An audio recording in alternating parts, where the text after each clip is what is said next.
सतगुरुदेव सां निमाणी वेनती आहे त पंहिंजे आसीस जो हथ मुंहिंजे मथे ते रखनि ऐं मां सरस्वती सां प्रार्थना आहे कि मुंहिंजे कंठ में विराजमान थियनि, छाकाणि त प्रकृति माता मूंखां जेको कुझु बि तव्हां ताईं पहुचाइणु चाहे थी उहो मां सही तरीक़े सां तव्हां वटि पहुचाए सघां।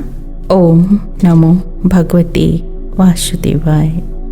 श्री सुखदेव चयो त हे राजा परीक्षित, राजा अग्निद्र जे वॾे पुट राजा नाभिए केतिरा वर्य धर्म ऐं न्याय सां राॼ कयो। पोइ संतान उत्पन्न करण लाइ पंहिंजी स्त्री मेरू देवी समेत वन में तपस्या करण वियो। कुझु वक़्त खां पोइ राणीअ समेत राज में अची ऋषियुनि ऐं ब्राह्मणनि खे घुराए यज्ञ कयो।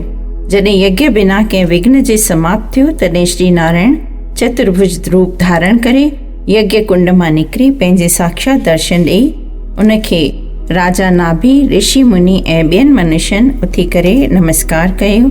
देवताउनि आकाश मां गुल वरसाया। राजा नाभि हथ जोड़े वेनती कई त हे नाथनि जा नाथ, मां ॾाढो शुक्रगुज़ार आहियां, तव्हां दासनि जी इच्छा पूर्ण करे साक्षात दर्शन ॾिनो आहे। मूंखे ताक़त न आहे जो तव्हांजी महिमा जो वर्णन करे सघां। हे प्रभु, हरि भक्त खे चारई पदार्थ मिलंदा आहिनि, तंहिं करे मूंखे बि अहिड़ो वरदान ॾियो जो तव्हां जहिड़ो पुटु मूं वटि अची करे अवतार वठे। एतिरो ॿुधी यज्ञ भॻवान ख़ुशि थी विया ऐं चयंसि त हे राजन, तूं मूं जहिड़ो पुटु मिलण लाइ तप यज्ञ कयो आहे, तंहिं करे मां तुंहिंजे घर अवतार वठंदुसि। ईअं चई भॻवान वैकुंठ पधारिया। राजा सभिनी खे घणी दक्षिणा ॾेई रवानो कयो ऐं यज्ञ जो प्रसाद राणी मेरू देवीअ खे खारायो, जंहिं मां उन्हनि खे गर्भ थियो। ब्रह्मा ऐं ॿियनि देवताउनि गर्भ जी स्तुति कई। पूरे 10 महीने श्री नारायण राणीअ खे दर्शन ॾिनो। राजा नाभिए घणा दान पुण्य कया। आदि पुरुष भॻवान 36 लक्षणनि सां ऋषभ देव जे नाले सां राजा नाभिए वटि अवतार वरितो। तॾहिं राजा उन्हनि खे ईश्वर जो अवतार ॼाणे ॾाढी ख़ुशी मनाई ऐं ब्राह्मणनि खे घणी दक्षिणा ॾिनऊं। जॾहिं ऋषभ देव राजगदीअ ते वेहण जे लाइक़ु थिया तॾहिं राजा वीचारियो त हाणे हिनखे राजगदीअ ते विहारे मूंखे परमेश्वर जो भॼन करणु घुरिजे। ऋषभ देव धर्म ऐं न्याय सां अहिड़ो राज कयो जो संदसि राज्य में कोई बि कंगाल न रहियो। संदसि महिमा देवलोक में बि मशहूरु थी वई। जॾहिं राजा इंद्र उन जो समाचार ॿुधो तॾहिं उन भारत खंड में बरसाति वरसाइण बंदि करे छॾी। ऋषभ देव इंद्र ते खिली अहिड़ो बंदोबस्तु रखियो जो जंहिं वक़्तु वर्षा घुरिजंदी हुजे ओॾी महिल भई हिकदमि वर्षा थिए। इंद्र ही हाल ॾिसी ऋषभ देव खे ईश्वर जो अवतार सम्झी पंहिंजो ॾोह माफ़ कराइण लाइ ज्योतिअ नाले जी पंहिंजी कन्या उन्हनि सां परणाई। उन मां ऋषभ देव खे 100 पुट थिया, जिन मां 90 संसार खां विरक्त थी वन में वञी तपस्या करण लॻा। इन्हनि खे योगीश्वर चइजे थो। जिन योगीश्वरनि राजा जनक खे ज्ञान जो उपदेश कयो हो। ॿिया 9 पुट 9 खंडनि जा राजा थिया। भरत वॾो पुटु भारत खंड जो राजा थियो। बाक़ी संदसि 81 पुट ब्राह्मणनि वांगुरु वेद पढ़िया ऐं तपस्या करण लॻा। ऋषभ देव जो पंहिंजे पुटनि खे ज्ञान जो उपदेश करणु। ऋषभ देव चयो त हे बच्चा, जिन संतनि ऐं महात्माउनि जे संगत में मथे जा 2 दरवाजा खुलनि था उन जा लक्षण ही थींदा आहिनि। शास्त्रनि में महापुरुषनि जी शेवा सां मुक्ति मिलण जो दरवाजो खुलंदो आहे। चओ स्त्रीअ जो संग नरक जो दरवाजो हूंदो आहे। महापुरुष सभिनी खे हिकु जहिड़ो ईश्वर जो रूप मञींदा आहिनि। पाण सदाचार, ॿियनि जी भलाई करणु, क्रोध न करण में विश्वास कंदा आहिनि। ईश्वर प्रेम ही सचो प्रेम आहे। शरीर निर्वाह जे लाइ लौकिक कम कंदा आहिनि। जीव खे जेसिताईं आत्मा जे सुञाण जी चाहना नथी रहे तेसिताईं हू अज्ञानवश संसार जे बंधननि में फाथा रहंदा आहिनि। हू इंद्रियुनि जे सुख में आसक्त रही दुख भोगे थो। इन्हीअ करे मिट माइट औलाद घर बार ऐं मुंहिंजो मोह रखे थो। हरि जे भक्त सां अहंकार खे नाश करे परम पद पाए थो। तत्वज्ञानी तप ऐं फल जी इच्छा न रखी चङा कर्म कनि था। सत्संग करण सां अज्ञान जूं ॻंढियूं खुलनि थियूं। हे बच्चा, ब्राह्मणनि खे उत्तम सम्झी प्रजा खे पंहिंजी औलाद सम्झी पालना करणु घुर्जे। जंहिंखे अहिड़ो ज्ञान आहे सो यमदूतनि जे फांसीअ में नथो फांसी सघे।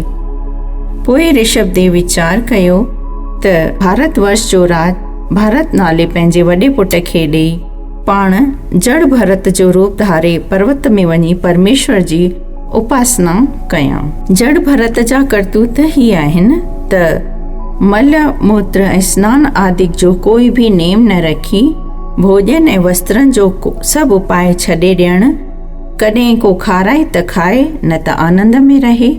सो ऋषभदेव इहे सभु लक्षण धारण कया। पाठ पूजा स्नान आदि सभु छॾे ॾिना। तंहिं हूंदे बि उन जो रूप ॾिसी देव कन्याऊं उन्हनि ते मोहित थी वेंदियूं हुयूं। उन वक़्तु उन्हनि खे 8 सिद्धियूं प्राप्त थियूं, पर ऋषभदेव उन्हनि ॾांहुं अखि खणी बि न निहारियो। राजा परीक्षित एतिरी कथा ॿुधी पुछण लॻो त हे मुनि महाराज, ऋषभदेव जो श्री नारायण जो अवतार हो, तंहिं फ़क़ति 8 सिद्धियुनि जो मन पाण ॾे खीचे उन्हनि खे जुदा छो न थे कयो? श्री शुकदेव जीअ चयो त राजा, हे मन ॾाढो चंचल आहे। काम सभिनी में महाबली आहे। इन जे नशे में मनुष्य गलतान रहनि था। हिन कामदेव वॾनि योगेश्वरनि जे तप ऐं ध्यान में विघ्न विझी हज़ारनि वरनि जो तप हिकु खिन में बिगाड़े छॾियो आहे। ही मन अहिड़ो चंचल आहे जो विष ऐं पारे वांगुरु किथे बि नथो टिके। तंहिं करे हिन मन ते विश्वास रखणु न घुर्जे। जीअं पर व्यभिचारी स्त्री पंहिंजे खाविंद खे छॾे ॿिए पुरुष वटि वेंदी आहे, तीअं मन 8 सिद्धियुनि जो संग पाइण करे बि चेतन रही बुरनि कमनि करण जूं इच्छाऊं कंदो आहे। तंहिं करे ऋषभदेव उन्हनि जे पासे न ॾिठो। जड़ भरत पंहिंजे आत्मा में ई मग्न रहंदो हो, तंहिं करे उनखे धर्म ऐं षट कर्म करण जी कोई ज़रूरत कान हुई। श्री शुकदेव जी ॿुधायो त हे राजा परीक्षित, जॾहिं ऋषभदेव जो पुटु भरत गद्दीअ ते वेठो तॾहिं राजनीतिअ सां प्रजा खे पुट वांगुरु पालण लॻो ऐं पंहिंजो विवाह पंचजन्य नाले विश्वरूप जी कन्या सां कयो। राजा भरत खे उन स्त्रीअ मां धूमकेतु आदि 5 पुट तमामु सुंदर ऐं प्रतापी पैदा थिया। राजा घणा यज्ञ करे उन्हनि जो फल परमेश्वर जे निमित्त अर्पण कयो। तॾहिं खेसि परमेश्वर जो रूप ध्यान में ॾेखारे ॾियणु लॻो। अहिड़ीअ तरह 10,000 वरे राज खे भोगे संसार कूड़ो सम्झी राजगद्दी पुटनि खे ॾेई पाण तपोवन में वियो हली। पननि जी कुटिया में रही फल फूल खाई आनंद सां वक़्तु गुज़ारणु लॻो। अहिड़ो सुख राजगद्दीअ में बि नथे मालूम थियसि। वेद जे आज्ञा मूजिबि ब्राह्मण ऐं खत्रीअ खे सालग्राम जी पूॼा रोज़ करणु खपे। हिकिड़े ॾींहुं राजा भरत मंझंदि जे वक़्तु नदीअ जे किनारे ते वेठे सूरज भॻवान जो ध्यानु कयो त हिकिड़ी गर्भवती हिरणी उते अची पाणी पीअण लॻी। ओचितो हिकिड़ो शींहुं गजगोड़ कई, जंहिं करे उहा भॼण लॻी त नदीअ जे किनारे तां टपण वक़्तु संदसि पेट मां ॿारु किरी पियो ऐं पाण उते ई प्राण त्यागई। हीउ हाल ॾिसी राजा भरत वीचार कयो त ॿारु त हिते पियो हूंदो त कोई जानवर खाई वेंदसि, या त वरी ही बुख प्यास मां मरी वेंदो। तंहिं करे पाप जो भागी त मूंखे ई थियणो पवंदो, छो जे मां पियो ॾिसां। मूंखे हाणे उन जी रक्षा करणु घुर्जे।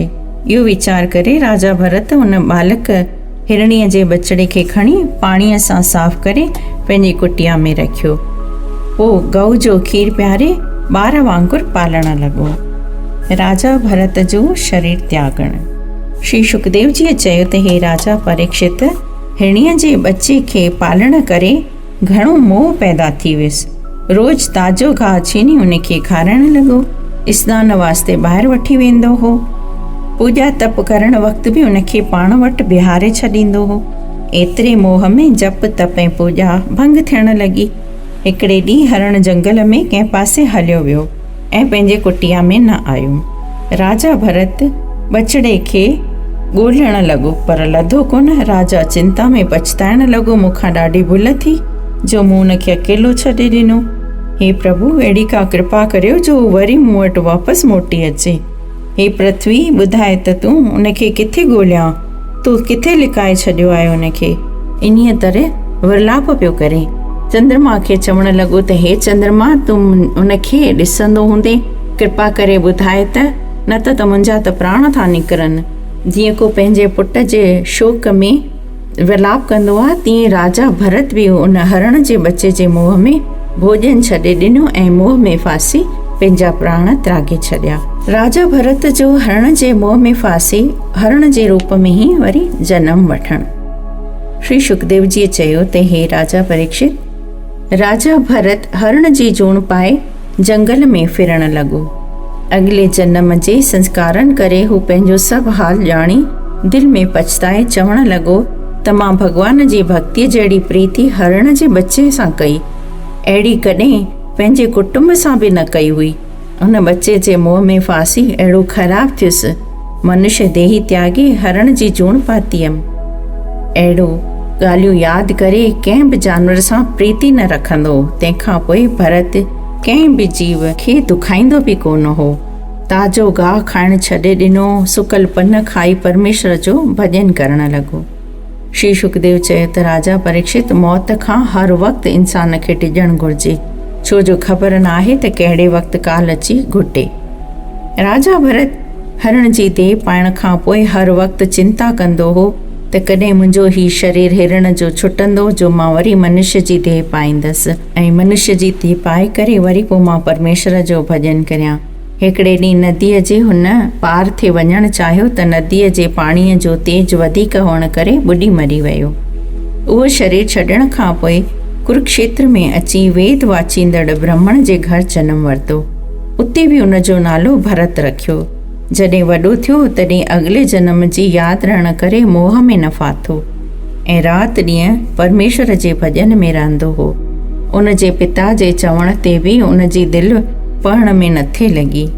नेठि संदसि पिता मरण वक़्तु पंहिंजनि ॿियनि पुटनि खे चयो त हे बचा, मूं घणी कोशिशि कई त तव्हांजो भाउ भरत बि कुझु पढ़े, पर ही मूर्ख रहिजी वियो। तव्हां उनखे पाड़े होशियारु कजो। एतिरो चई हू ब्राह्मण मरी वियो। भरत जा ॿिया भाउर कर्मकांडी हुआ। भरत खे महामूर्ख सम्झंदा हुआ। भरत खे पंहिंजे मान अपमान जो को बि वीचार न हूंदो हो। कोई बि उनखां कुझु बि कमु कराइणु चाहींदो हो त कराईंदा हुआ। घुरण ते या बिना घुरे जेको कुझु खाधो उनखे मिलंदो हो उन ते ई बसि उहो गुज़र कंदो हो। उन जो चित परमात्मा सां मिली हिकु थी वियो हो। तंहिं करे सर्दी गर्मीअ जो उन ते असर बि कोन थींदो हो। हू ज़मीन ते ई पियो हूंदो हो, न कॾहिं सनानु कंदो हो, न को वरी तेल मेट लॻाईंदो हो। रुगो चेल्ह में हिकु मेरो पुराणो कपिड़ो वेरे छॾींदो हो। संदसि परमेश्वर जे भॼन में मग्न रहण ई उनखे वणंदो हो। आख़िर भाउरनि उनजो इहो हाल ॾिसी खांसि पंहिंजो मन फेराए छॾियो। हिकु ॾींहुं उनखे पंहिंजे ॿनीअ में विहारियो ऐं चयो त ॿनीअ जो ध्यानु रख। लेकिन हू पंहिंजे ध्यान में ई मस्तु रहंदो हो। उन देश में हिकु शूद्रनि जो सरदार रहंदो हो।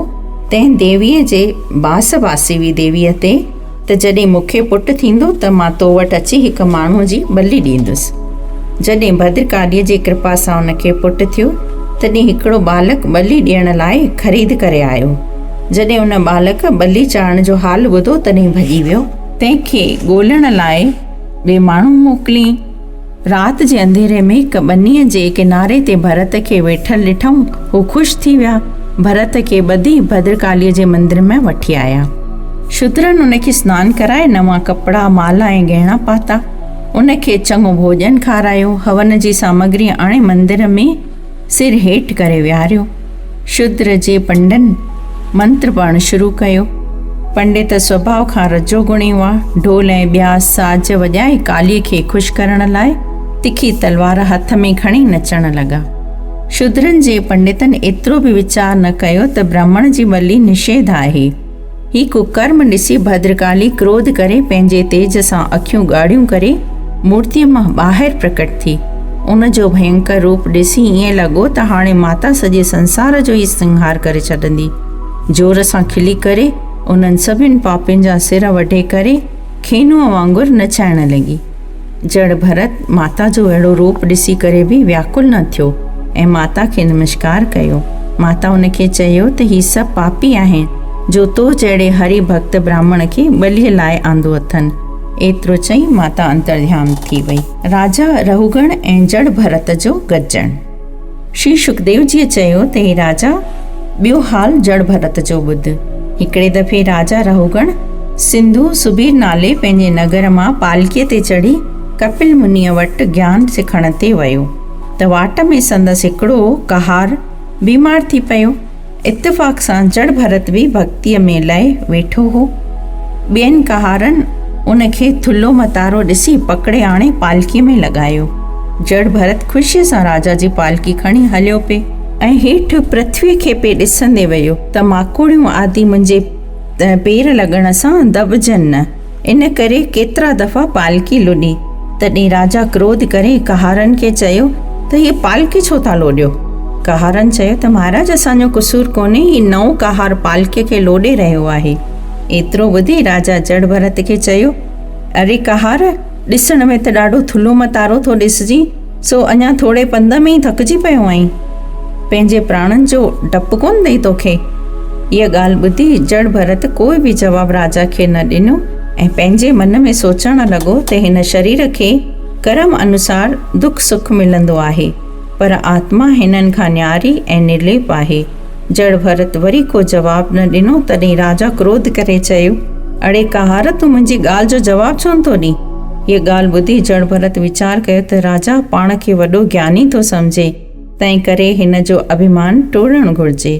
जड़ भरत खिली चवणु लॻुसि त हे राजा, तव्हां चयो हो त तूं थोरे पंध में थकिजी पियो आहीं, त इहो कुदरत जो कानून आहे। जेको आदमी निकमो रहंदो आहे उहो दुख पाए ज़रूरु सुस्त थींदो आहे, छाकाणि जो हू अहिड़ो कर्म नथो करे जंहिं करे हुन जो जनम मरण छुटी वञे। तव्हां ही ॿियो चयो त तूं थुल्हो मतारो थो ॾिसीं, सो हे राजा, चेतन हमेशह हिकु रस आहे, न थुल्हो न ॾुबरो आहे।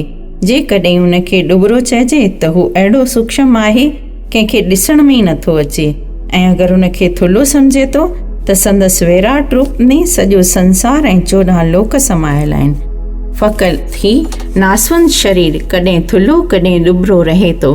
तव्हां चयो त तोखे मरण जो बि डपु कोन्हे, सो मरण ऐं जीअण मुंहिंजे लाइ हिकु समान आहे।